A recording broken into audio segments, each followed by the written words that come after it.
Ervin and Pixis meet atop the wall. Pixis informs Ervin that Erens' fate will rest in the hands of Premier Zachary, the leader of all 3 regiments. The military police intend to try to take custody of Eren. Furthermore, Pixis tells Ervin that the Premier's decision will be based entirely on whether Eren is a benefit or detriment to humanity. Armin and Mikasa are called forth as witnesses to the deliberation of Eren. In prison, Eren waits, wondering what happened to all his squad mates. Zoe Hanji comes to escort Eren out of his cell. He is suddenly thrown into the trial room completely in the dark as to what is going on. The Premier informs Eren that he will be deciding whether Eren lives or dies. He goes on to say that either the military police or the scouts will be taking custody of Eren.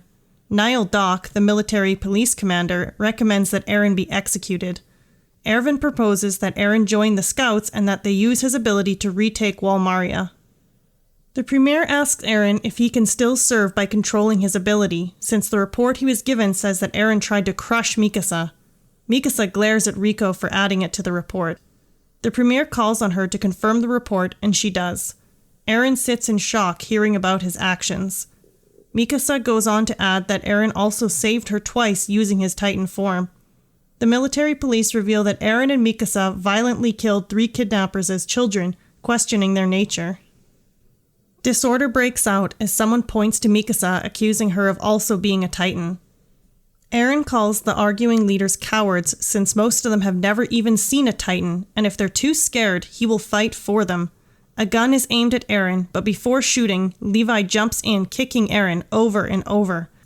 Armin holds Mikasa back while Levi shoves Eren's head down.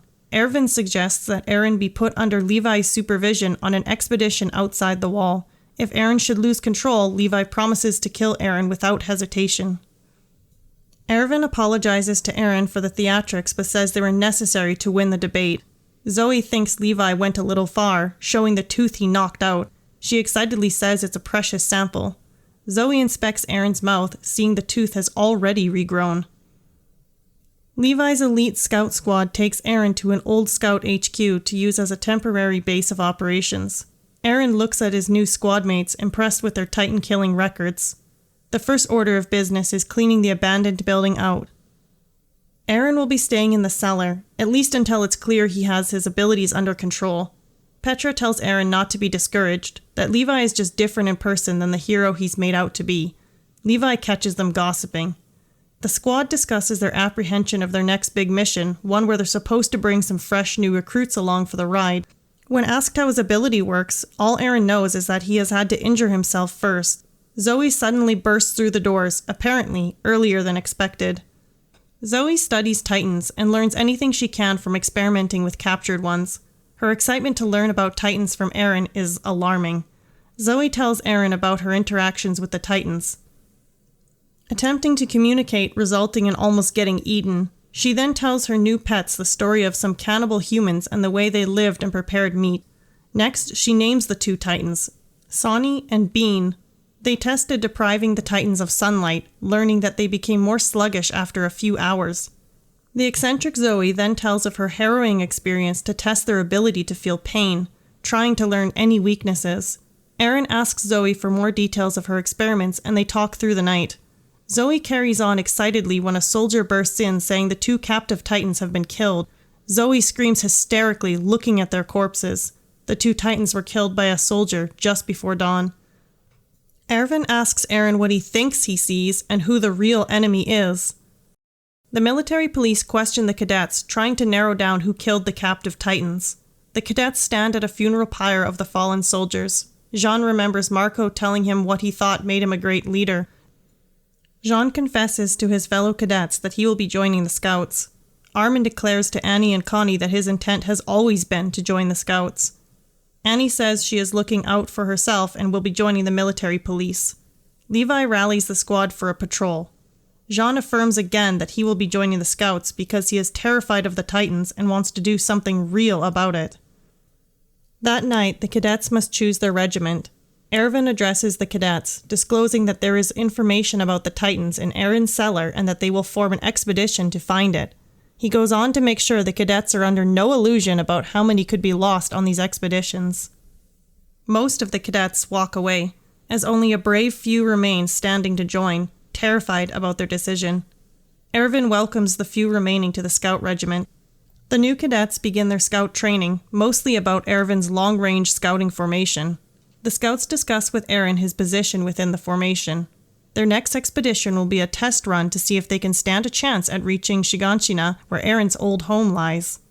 Eren reunites with Mikasa and Armin. Shocked, Eren sees that Jean also joined the scouts. Jean tells him that Marco died. The new scouts are given their uniform. Jean confronts Eren about how he tried to hit Mikasa as a Titan. Eren admits he doesn't have full control over his Titan ability yet. Jean asks Eren to prove his worth in the event they must lay down their lives for him one day. The scouts prepare to take off on their trial expedition, charging forth from the gate. The scouts ride through a ruined city. 2 scouts take out a nearby Titan. The scouts separate into a long-range formation, extending spotting and signal range as far as possible. If a Titan is spotted, the scout is to fire a red flare. Once Ervin has an idea of the Titan's position, he will fire a green flare to reroute the expedition. Sasha is ambushed by a Titan and drops her flare. The disturbing Titan crawls after her, chomping at her heels. A fellow scout assists Sasha, leading the Titan into a tree. An unnerved Armin sees a black flare, signaling that an abnormal has been sighted. On level ground, the scouts are unable to use their ODM gear to its full potential. A pair of scouts neutralize the abnormal. In the distance, another abnormal charges in. Armin fires a flare, but the Titan is moving absurdly fast. A scout goes in for a killing blow, but the strike is deflected. The female Titan yanks his ODM wire and tosses him. Armin concludes that this Titan has intelligence and must also be a human in Titan form. The right spotters of the formation are massacred by the Titans. Armin is thrown from his horse, the female Titan removes his hood, and they make eye contact. She leaves him alive, continuing onward. Reiner rides in with a spare horse for Armin. Jean tells Armin and Reiner how the right spotters were wiped out by the Titans. Armin wonders if the female Titan led the horde of Titans to them. He then explains how he believes the female Titan is a human like Eren. He also believes that she is after a particular person, that person most likely being Eren. Reiner, Jean, and Armin realize they were all given different copies of the formation plan, each with Eren in a different location. Armin theorizes that Eren's real location is in the safest spot behind the center front. Jean suggests they try to distract the female Titan so the platoon has a chance to retreat. Armin instructs Jean and Reiner to pull their hoods up so she won't try to kill them outright.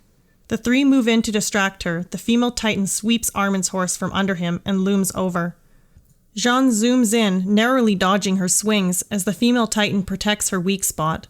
Right before she can kill Jean, Armin yells out a bluff, implying that Eren is dead, stalling the female Titan. Reiner rushes in at her nape. The female Titan catches him in her hand.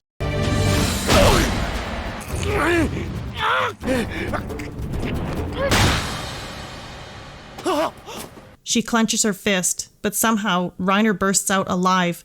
The 3 make a hasty retreat, while Armin realizes she is heading directly for Eren's position behind the center front. Jean whistles for his horse. Reiner helps bandage Armin's head. Jean considers their bleak options if his horse doesn't come back. The 3 send off an emergency flare, hoping someone may have a spare horse. Armin volunteers to be left behind if necessary. Jean sees Krista riding in to help with 2 spare horses, one of which is Jean's. They set off to rejoin the formation.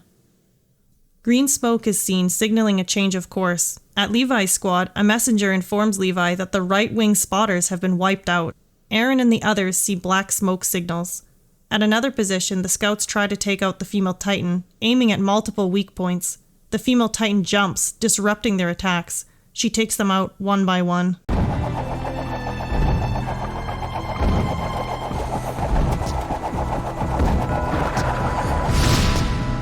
The last scout tries to escape to warn everyone, but he is swiftly killed. The center formation scouts ride into the forest of giant trees. The expedition now completely off course. The rookies are ordered to hide in the trees and kill any Titans trying to enter the forest. The rest of the formation must ride around the forest as the paths are not wide enough. Jean vents, wondering why a retreat has not been called and why they're posted up in the trees. He asks Armin's opinion on the situation. Armin puzzles over what the real purpose of the mission is. Eren panics about the lack of visibility in the forest. Levi points out they are in a perfect environment for their ODM gear and for Eren to use as head. Strangely, Eren notices the other members of the elite squad seem confused by the situation. Below the rookies, a horde of Titans starts to accumulate. Back at Levi's squad, they see black smoke directly behind them, the abnormal clearly following them. Tension rises.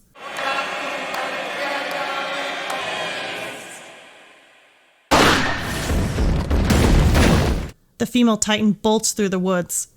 Petra screams to Levi for his direction. One after another, more scouts are killed.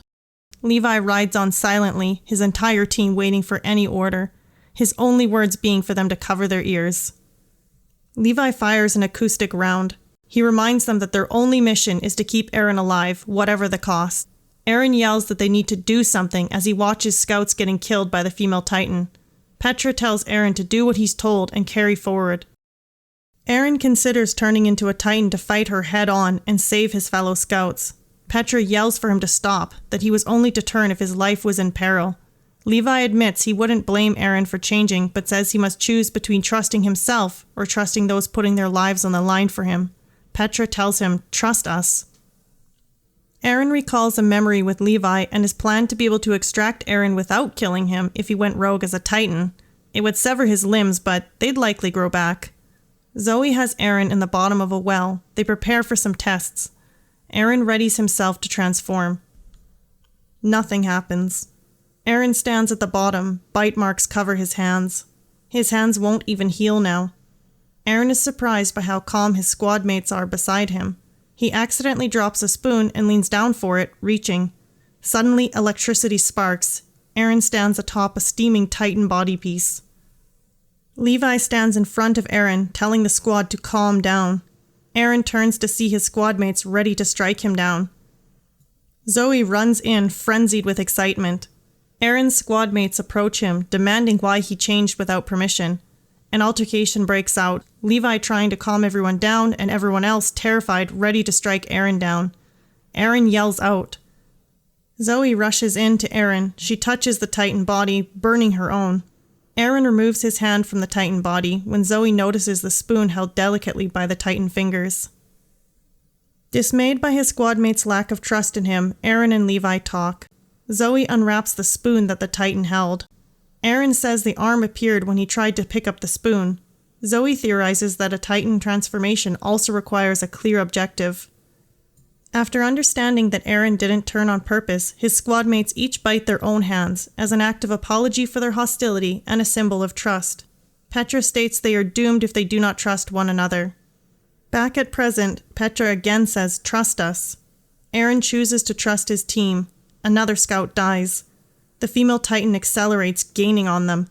Eren locks eyes with the female Titan. Erens screams to fire. Hundreds of hook wires are shot at the female Titan. Levi orders his team to carry on and hide out of sight. He leaves. The wires hold the female Titan in place. Erwin and Levi stand ready to expose whoever is behind the female Titan. Hey, thanks so much for watching. If you want to see more of these videos, make sure to like and subscribe.